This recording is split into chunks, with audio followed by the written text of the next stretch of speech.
Hey guys, Dex here. Welcome back to the engine room where I teach data engineering.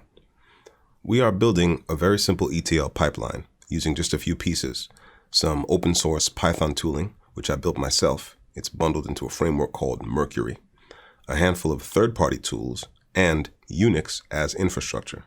That is the Unix design patterns embodied in GNU Linux. In the last episode, we went on a side quest. We built a data filtering tool that we could bolt on to the front of our pipeline to screen out bad records. That work is in the repo, sitting on a different branch. We're not going to use it yet because we still have some cleanup to do in the code. So we'll continue using our pristine dataset for now. We're almost ready to build the load stage of our pipeline, but before we do, we need to add some code to this transform stage. So here's our transform stage, the logic that is of the transform we're applying. We have some transform logic that is intrinsic to the config, as in this case where we're generating an output field with this name from an input field that has a different name. Okay, so we're changing the names of fields. Here is where we are actually changing the name of the output field, right, from this to this. And we are lowercasing the content of that generated output field. Here we're taking a date string that we're getting in a field called signup date, emitting a field with a different name and setting its content to an array of integers representing the date information. And here we have a field transform whose logic is extrinsic to the config file. Okay, we're going to generate a field called days as subscriber, and the logic for generating that field's content is sitting somewhere else. Where is it sitting? It's sitting in our lookup Datasource class. We know that because the source for this field is a lookup source. We can either call this lookup or lookup underscore something. And where is this logic sitting? It's going to be sitting in our test lookup data source, the data source registered with us as test under the alias test. That's test data source. Where is that? That's in our data source module here, test data sources. And here is the lookup function. Okay, so we have to generate, or rather calculate, I should say, how long a subscriber has been a subscriber based on their subscription status, when they subscribed, and when their subscription expires. Now, in our pre-side quest episode, I said that the next step after getting a requirement like this is to go talk to somebody. We need to find out from our stakeholders, from our customers inside the company, exactly how the company's business rules apply to the intended calculation. This can't come from code, and it can't come from the data. It has to come from people. Okay, so don't guess if you don't have to. Go and ask. If no one will talk to you, write up what your assumptions are and document them as plain English comments inside the code so that it's clear that you're working from limited knowledge.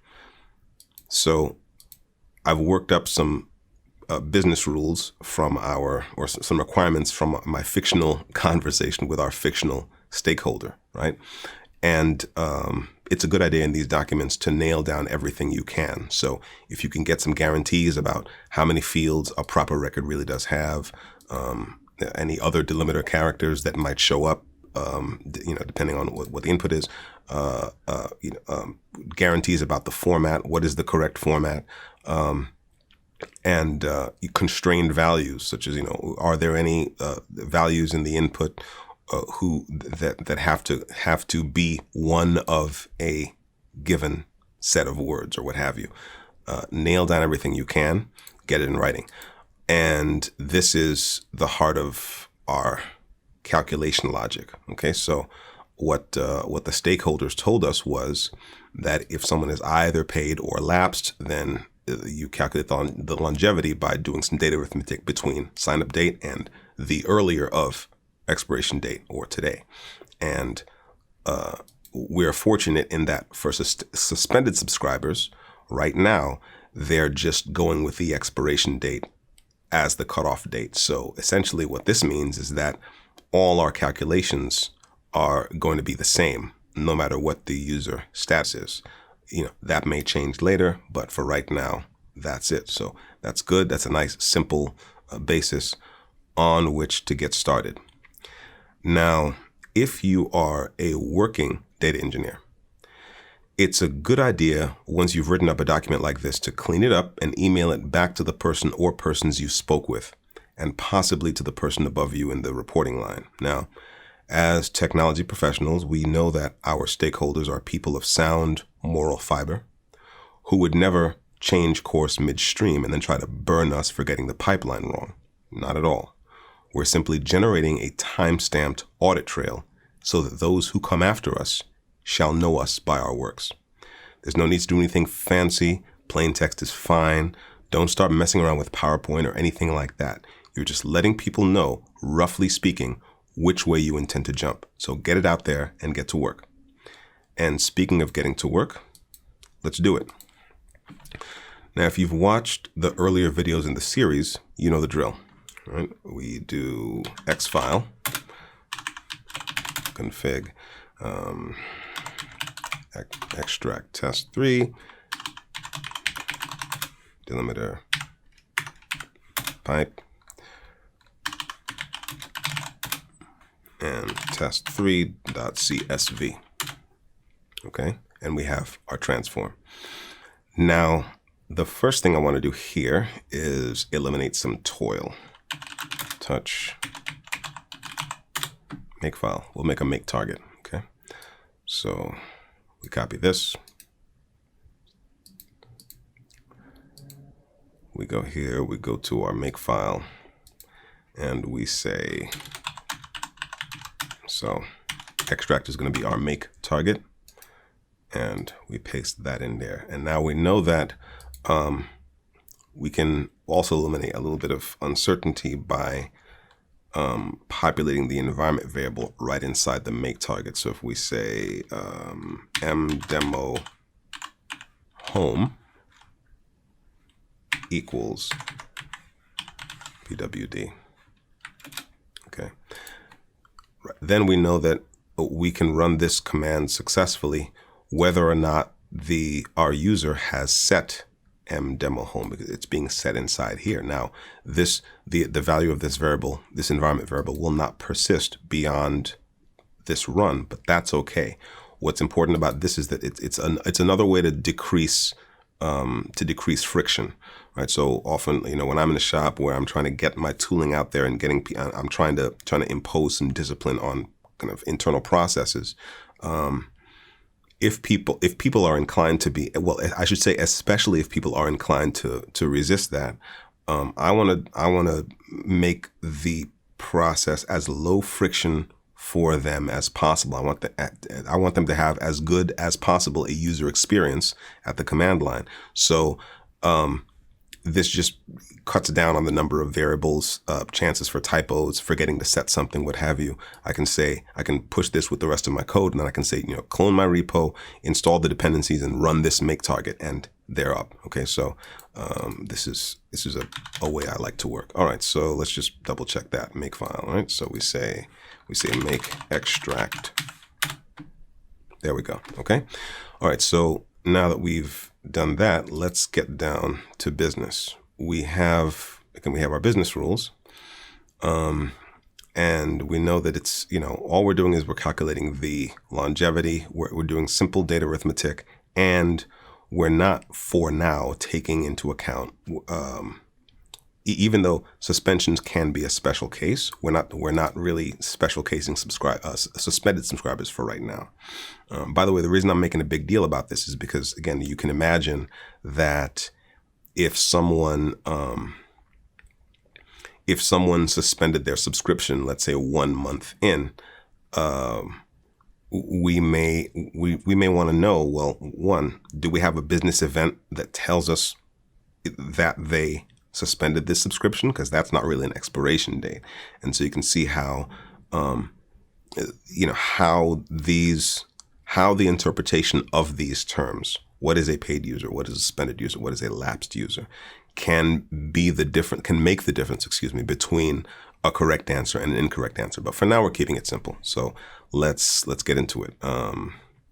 So sign up date and expiration date, or today, whichever is earlier. Okay, so the first thing is, well, we know we're going to do some data arithmetic, right? So we need import date time. Okay. Now we have the date values as arrays in our output. We've seen this, right? The date values come in as strings, but they are emitted as arrays of integers with month, day, year in that order. Okay, and we're going to use those values to create our actual dates with which to do date arithmetic. So here's what I want to do first. I want to say, I know I'm going to be addressing an array, right? Subscripting an array. So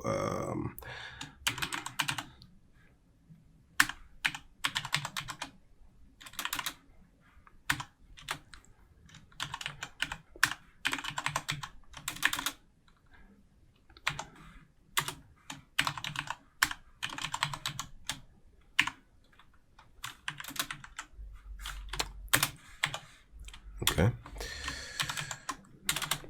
And we say, I want to say today equals date time dot date dot today. All right. So now we should be able to say, we're going to start accessing the actual field values. So let's just go through it step by step. We know that the value is an array. Start date array equals field value map get value start date source record and date array equals field map get value and date source record. And then we're going to say the actual start date equals date time dot date. Now, when we create an actual date object, we pass 3 integers to it, and we pass it in the order of year, month, day. So we're going to say start date array year index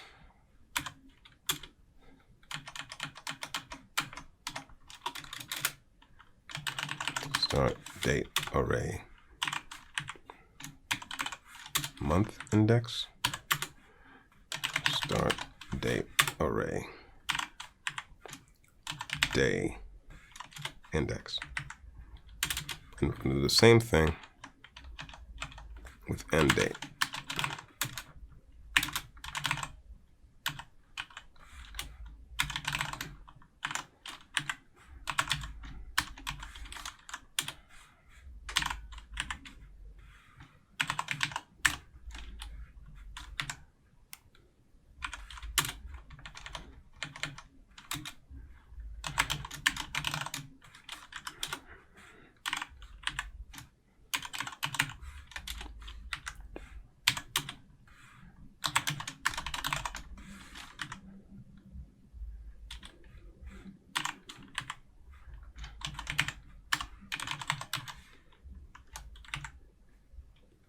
Okay, right? So now let's just do a sanity check and verify that we're getting the right values. So we're going to say print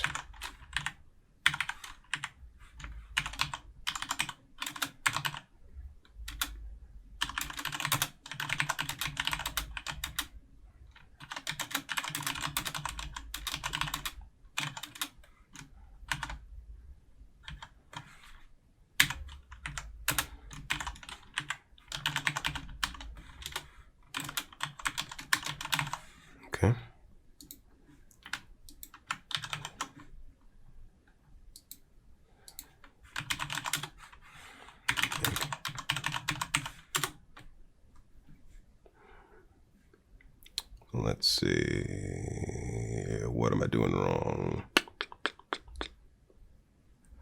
String object is not callable.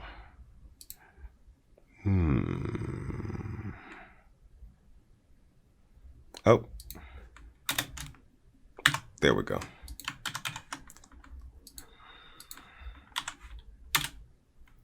Okay. All right, so this makes sense, right? End date is 2024, right? 1202, okay, right? So that makes sense. Okay, so that's working fine. Now, we're gonna do some data arithmetic. So all we're gonna say is, we're going to say, let's just check back, right?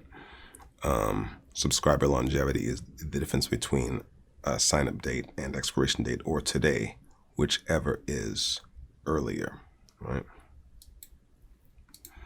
So let's just do this. Let's just have def calc longevity start date end date, and we're going to say if let's see, if the end date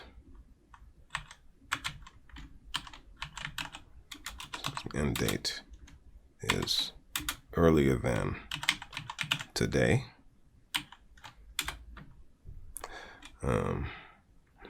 then return end date minus start date. But actually, we're gonna, since the longevity is just a number, it's number of days, we're gonna say end date minus start date, right? Days. That's it. Now, what's going on here? In Python, when we do data arithmetic of this kind, what is implicitly generated by this expression evaluates to what's called a time delta, okay? And days is simply a property of that time delta. You can also get, how many hours this time delta is, or how many minutes, or what have you. But in this case, we want to know how many days this time delta is. So that's all, okay? So if end date is earlier than today, then, and again, intuitively, that makes sense, okay? If they however long ago they signed up, if they expired last year or what have you, then it's just, that's the stopping point. That's what we're looking for. And then otherwise, we're going to say I'm sorry, very sorry. So if it's, let's see, no, that's right, that makes sense. And then we say return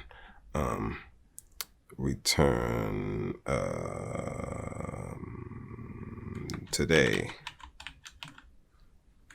minus start date.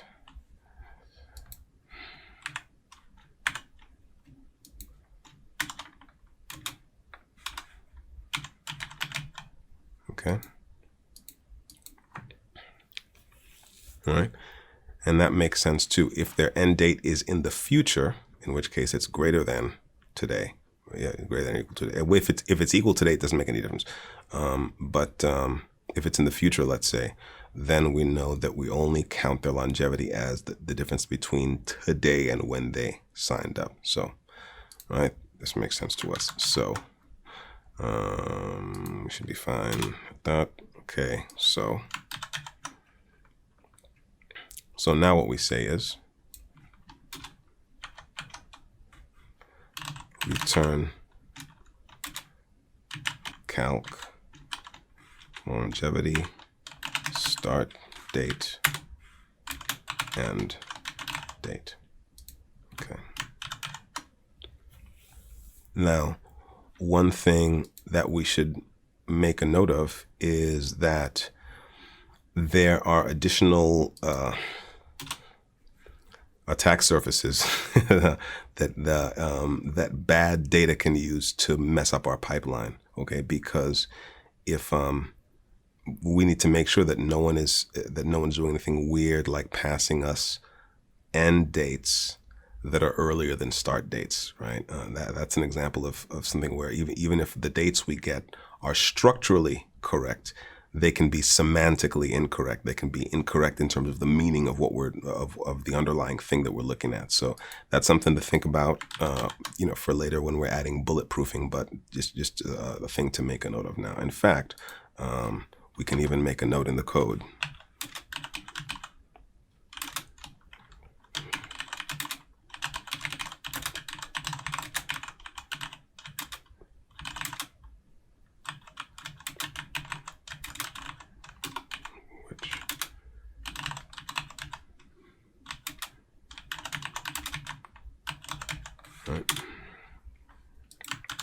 Okay, just leave a note to yourself in the code so that when you later on when you come back to this, you'll remember, oh, okay, we have things left to do, some cleanup left to do. Okay, so let's just see what we've got.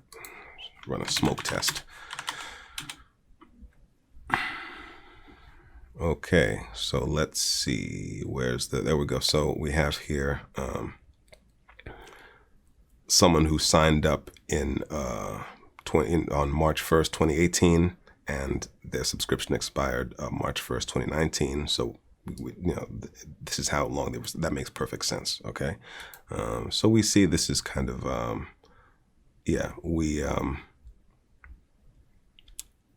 we're in good shape. So let's do this. Let's think about this. So let's just do a once over everything. So what have we got? We've got our init file. All right, we know we're doing the transforms we want. And now we know we can emit the days as subscriber correctly. Actually, let's just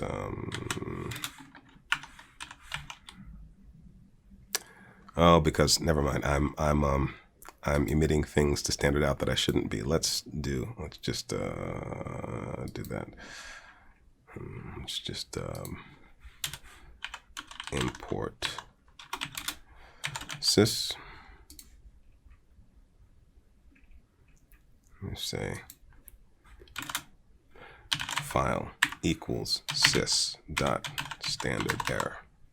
Okay.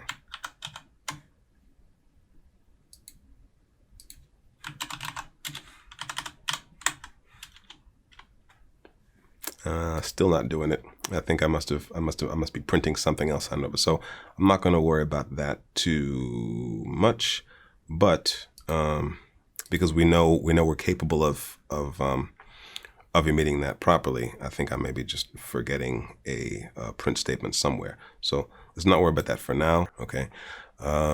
So I think that's this is probably a good stopping point for this video. All the links will be in the description. As usual, please like and subscribe if you found this helpful. And I'll see you guys next time in the engine room. Thanks. Take care.